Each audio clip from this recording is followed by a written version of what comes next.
Nantikan kunjungan kami.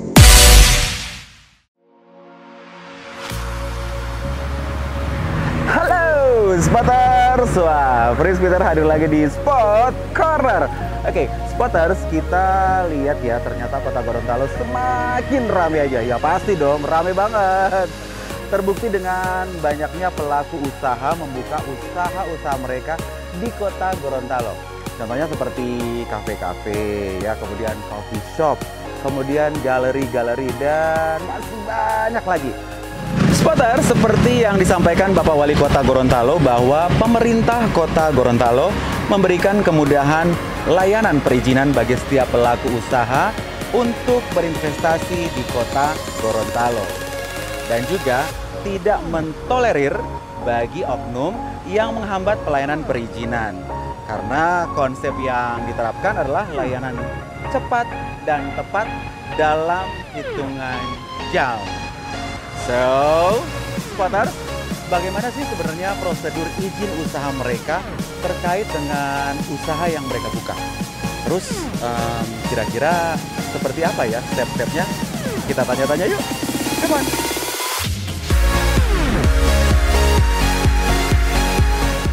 Voila! Oke, Spotter, sekarang saya sudah berada di Dinas Penanaman Modal Pelayanan Terpadu Satu Pintu atau DPM PTSP Kota Gorontalo. Let's go, bro. Menghadapi ulang tahun Kota Gorontalo yang ke-294, pemerintah Kota Gorontalo khususnya Dinas Penanaman Modal dan Pelayanan Terpadu Satu Pintu atau DPM PTSP membuka ruang pelayanan publik secara cepat, sebagaimana telah digaungkan oleh Wali Kota Gorontalo, Bapak Haji Martin Ataha. Pelaksanaan kegiatan perekonomian di Gorontalo ini, kita mempermudah berbagai peluang bagi warga masyarakat siapapun, baik di Gorontalo maupun dari luar Gorontalo, melalui Dinas Penanaman Modal dan pelayanan terpadu satu pintu untuk memudahkan perizinan, memberikan pelayanan dengan baik, cepat, tepat. Bahkan sekarang pelayanannya kita tidak lagi lakukan secara tatap muka, hanya dengan secara online.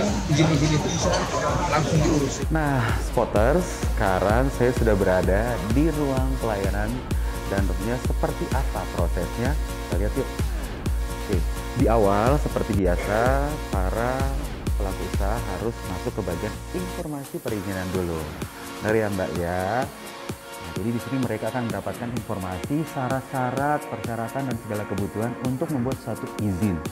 Nah, dari sini kita akan menuju ke sana. Nah, yuk.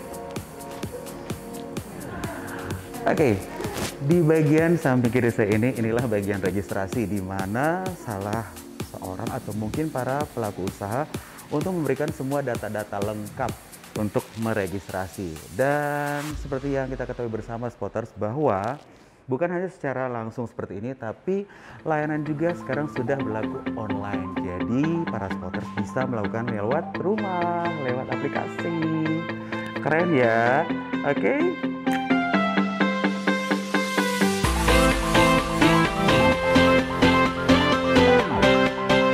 Oke Spotters, bagaimana? Nah, pengen tahu lebih detail lagi seperti apa? Ya, kita pengen tanya-tanya ke Bapak Muhammad Fatah Maksum Eskom selaku Kepala Bidang ya Pelayanan Perizinan. Mau tahu? Ikut.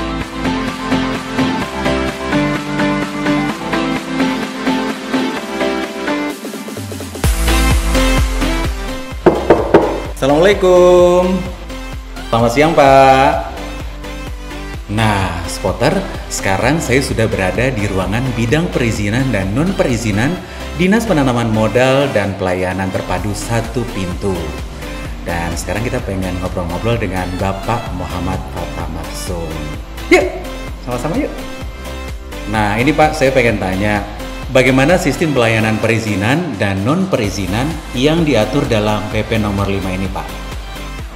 Adanya PP 5 ini mengubah menjadi perizinan berbasis risiko. Di dalam PP nomor 5 di situ diberi kemudahan perizinan yang mengubah konsep dari perizinan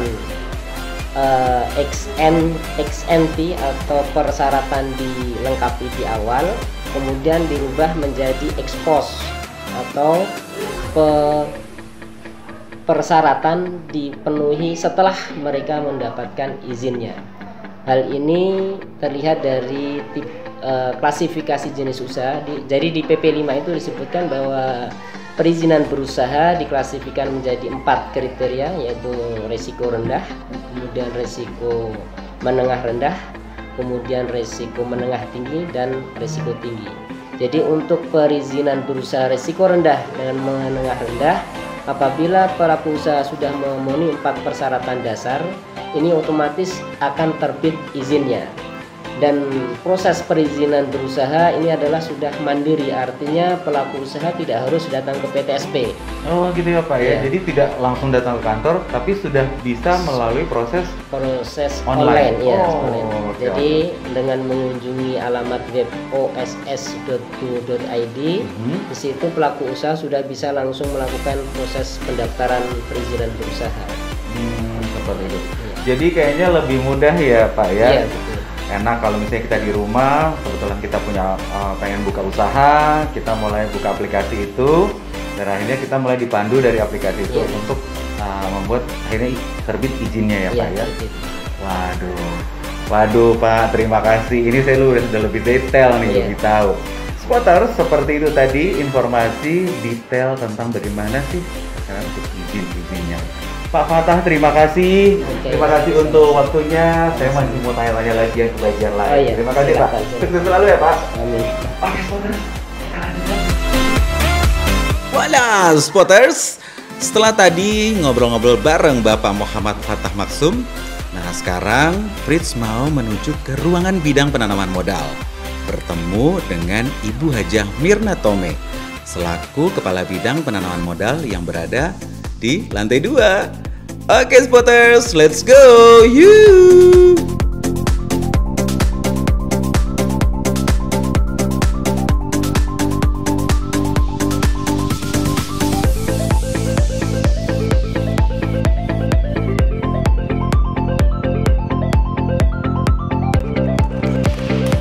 Assalamualaikum. Selamat siang Ibu.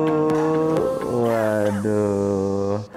Nah, spotter, sekarang saya sudah berada di ruangan dari bidang penanaman modal dan pengen ngobrol dengan Ibu Hajah Mirna Tome, SPD MMPD. Nah, sekarang beliau ada di sini. Halo Ibu. Waduh, terima kasih Bu. Wah, senang sekali bisa ketemu Ibu lagi hari ini. Bu, mohon maaf mengganggu ya Bu ya.